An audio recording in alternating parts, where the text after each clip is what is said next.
நான் உங்க அடகிஸ்னர்.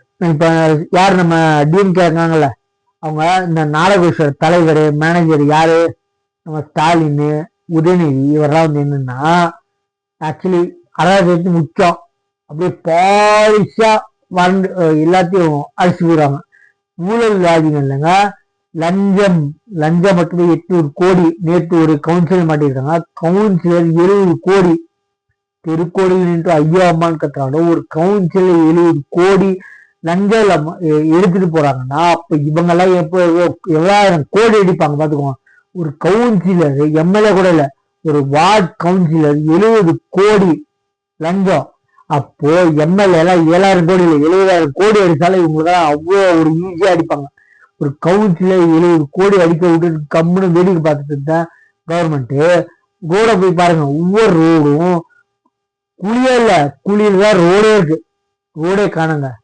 நான் சொல்றேன், இவங்க மத கலவரம் ஜாதி கலவரத்தை உண்டு பண்றது இல்லை, இவங்க தான் திருச்சி விடுறாங்க. ஏன்னா இவங்க பேர் போனவங்க, இவங்க திருச்சி விடுறதில்ல.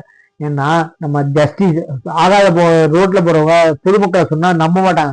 அதனாலதான் வழக்கறிஞர்களை குத்தி விட்டு, வழக்கறிஞர் 11 பேர் இருப்பாங்கல்ல, அவங்கள குத்தி விட்டு ஜாதி கலவரத்தை தூண்டுங்களா, எலெக்ஷன் இருந்துச்சுன்னா அவங்கள குத்தி தூண்டி விட்டு ஜிஆர் சாமிநாதன் சொல்லிட்டு ஹைகோர்ட்ல ஜஸ்டிஸ் இருக்காரு. அவரு முஸ்லீம் பண்டிகை புடுங்கி கிறிஸ்டியன் டு இந்துஸ் கொடுக்கல, இந்துஸ் பண்டிகை புடுங்கி கிறிஸ்டியன் டு முஸ்லீம் கொடுக்கல, கிறிஸ்டின் பண்டிகை புடுங்கி இந்துஸ் முஸ்லீம் கொடுக்கல. நல்லா புரிஞ்சுக்கோங்க டே.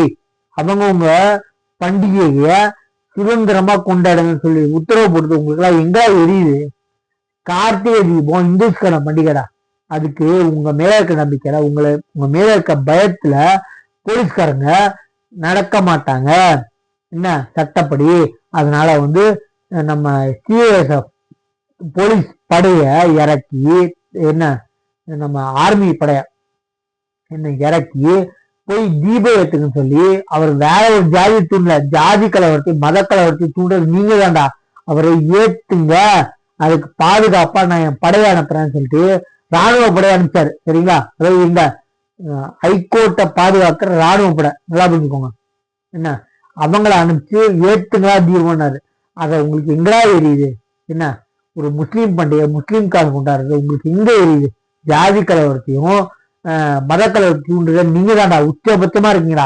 அடியாட்கள் எல்லாம் கூட்டணி கட்சி தலைவரா வச்சிருக்கீங்க. ஏன் திருப்பி சொல்றேன்னா, மெட்ராஸ் ஹைகோர்ட் வெளியே 4 அடிதான் அடிச்சாங்க, 4 அடிதான் அடிச்சாங்க, ஒழுங்கா அடிக்கல, 4 நிமிஷம் தான் அடிச்சாங்கன்னு சொல்றா வெக்கம் கேட்டவங்கலாம் கூட்டணி கட்சி தலைவர்.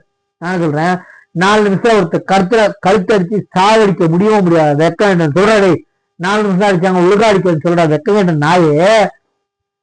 4 நிமிஷம் ஒருத்தர் கொலை செய்ய முடியுமா முடியாதா? வெக்கம் கேட்கணுமா வெளில வந்து பேசக்கூடாது. என்ன கூட்டணி கட்சி தலைவர்களே சொல்றாங்க, நீங்க ஒண்ணும் புடுங்கல, என்ன புடிங்கிட்டு போய் ஓட்டு கேட்டீங்க. இதே மாதிரி பொதுமக்களையும் தூண்டி விட்டு இவங்க தமிழர்களை மேல கொண்டு போய் மற்ற ஸ்டேட்டை கொஞ்சம் இறக்குற மாதிரி பீகார் மக்களை ரொம்ப இழிவுத்தனமா பேசினாரு யாரு, நம்ம ஸ்டாலின். அதனால பீகார் மக்கள் ரொம்ப கொந்தளிச்சு ஸ்டாலின் என் கையில கிடைச்சா செருப்பாய் அடிப்பேன்னு சொல்லி, சிஎம் இல்ல ஸ்டாலினை வர சொல்லி செருப்பாய் அடிக்கிறேன்னு சொல்றாங்க. அந்த போட்டோ கூட பாருங்க. சரிங்களா? அது இத்தோட இந்த வீடியோவோட சேர்த்து அந்த வீடியோவும் போடுறேன், நீங்க பாருங்க. பார்த்துட்டு சொல்லுங்க. 2026 அவங்க மிதப்புல இருக்கிறது காசை தெரிஞ்சா ஜெயிக்கலாம். எழுதி வச்சுக்கோங்க.